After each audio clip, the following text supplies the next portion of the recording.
all my fellas, all my fellas, all my fellas, all my fellas.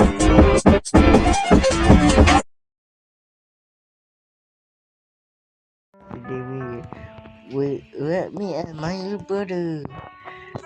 I should push it. So now we go. And we back.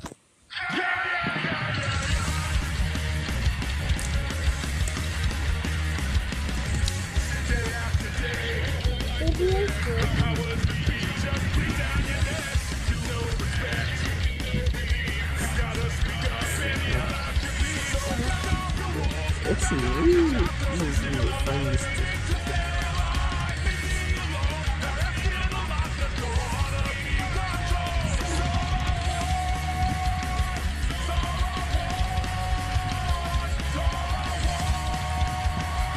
So this is that, not that.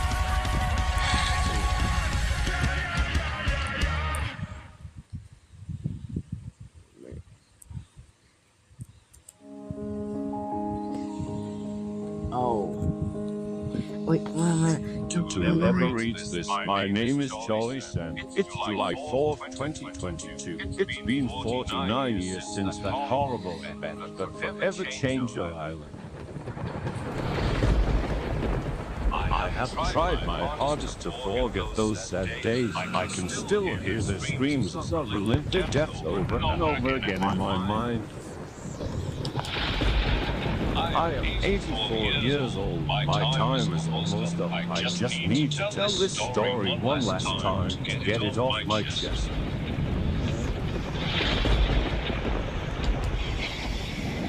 I'm living lonesomely in the city of Liverpool, England. My wife Rachel passed many years ago, and I never really got a chance to say goodbye. I'm suffering from Alzheimer's disease, and with my memory rapidly declining, I need to write down my story as soon as possible. I have my journals in a lock safe, but time has not been so kind to them, so I have no choice but to write it all down based off my memory and a little help from my journals, from the pages that I can still read, because you all need to know the truth about what happened all those years ago. What happened?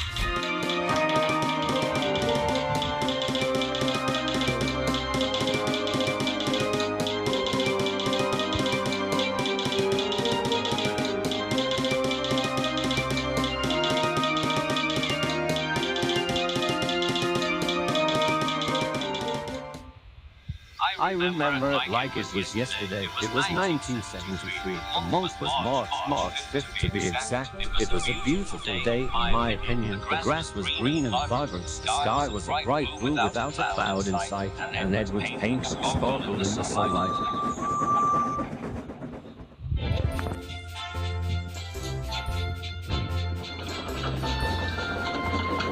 I've had this journal for a long time, and at first, when my wife got it, it became more of a paperweight than anything else, but I decided to bring it out now since there seems to be something going on here.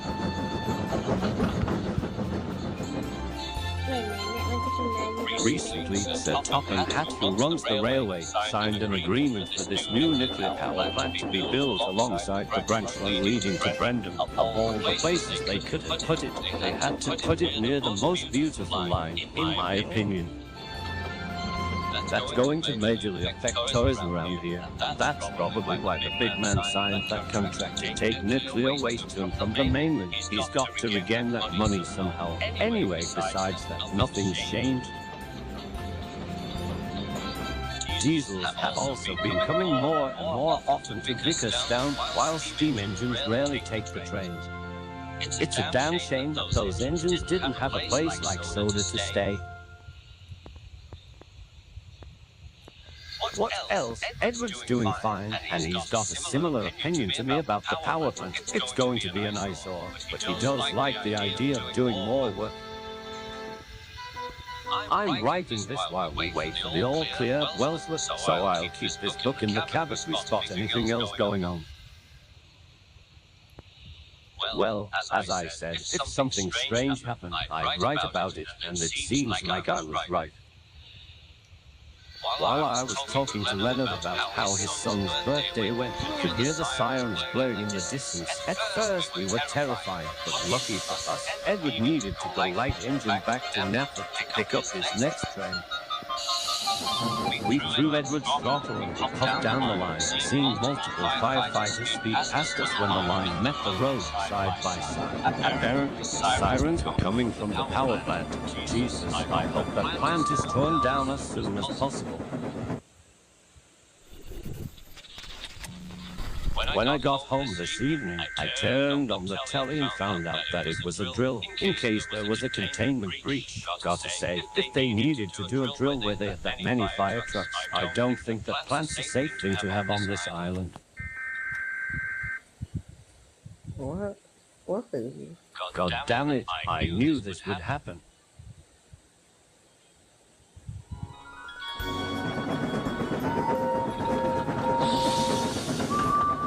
What a tree.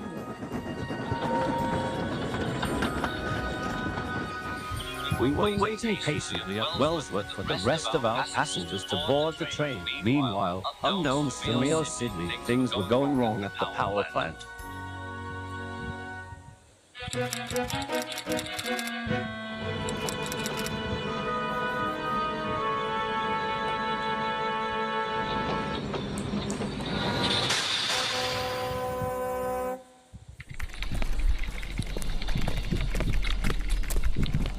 Jacob, What's the matter? Dennis just arrived and is ready to take the goods train. Is his train shunted? Yes, Duck shunted it about an hour ago. He's long gone by now. Good. Also, what time is it? Oh, it's 2:33. Thanks. I can't wait to get out of this dump.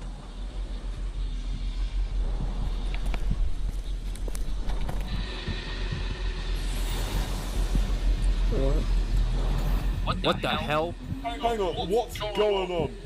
No time to explain. Sound the alarm! I'm on it.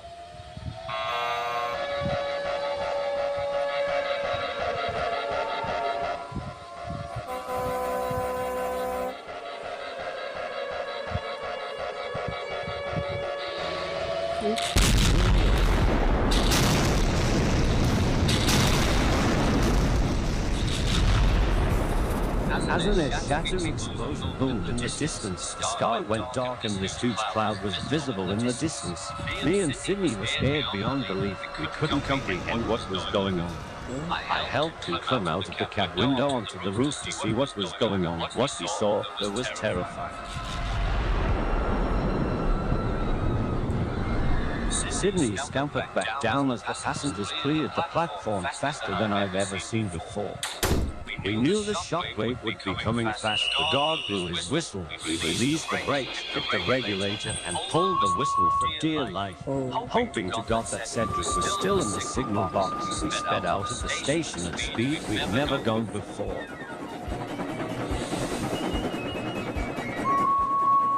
Thank God he was, because without him, we would have been killed. He switched the points, and shortly after, we heard the honking of a horn in the distance. Bertie crashed his way through the level crossing and sped alongside us, determined to escape. But it was soon cut short by the sounds of tires screeching and metal crashing. Edward tore down the line as his wheels pounded the rails fiercely. We soon saw Donald going the opposite way, pulling the slow goods. Edward whistled and yelled for him to reverse, but it was too late. We found out later that he didn't make it out alive, neither did William or Colin in his cabin. We proceeded to push the old engine as far as we could, steam erupting from his valves and gauges. We prepared for the worst as we rocketed through Crosby. The shockwave finally hit us, and Jesus, it was strong.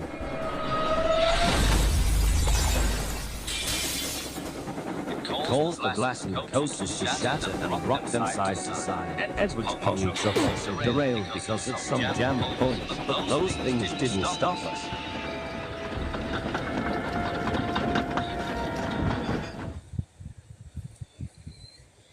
We soon arrived at a carriage shed down the line, and we decided to give ourselves a chance to calm down, rest and think for a moment, while also checking over Edward and passengers to see if any were injured. Luckily, no one was. We'll leave here in a few hours.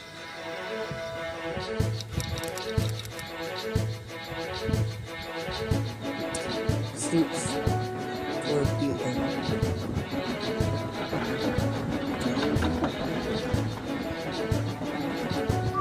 What is good?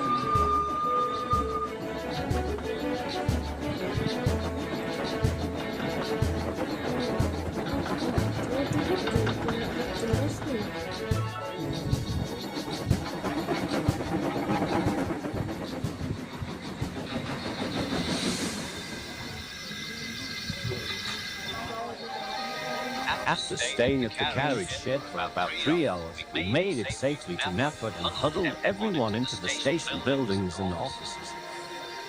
We heard on the radio that the entirety of Brendan was hit by the explosion and the death toll was unknown. I hope that Leonard got out of there alive, but that's a slim chance.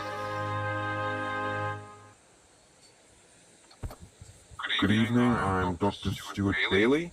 I've worked for the Atomic Energy Authority. I've worked for the AEE for 10 years, 3 of which I spent at AEE Winfrith near Dorset. I'm joined by my colleagues Dr. Middleton and Dr. Dolby, both of which are my junior. At about 2:30 this afternoon, that's July 4th, the power station at Lower Brendan suffered a widespread system failure. Of 4 reactors online, only 1 is currently operating. The plant is currently running on backup power, with staff attempting to remedy the problem. The amount of radiation vented, or if radiation has been vented at all, is currently unknown. Teams from the Atomic Energy Authority have been dispatched to Lower Brendan to take radiation readings. Sadly, earlier this afternoon, Dennis is dispatched with a plant to collect a goods train headed to Tidmouth Hall. From the information we know, Dennis is presumed to be dead until further notice. We urge the citizens of Western Sodor to stay in their homes until the state of emergency is lifted or an order to evacuate is given. Thank you.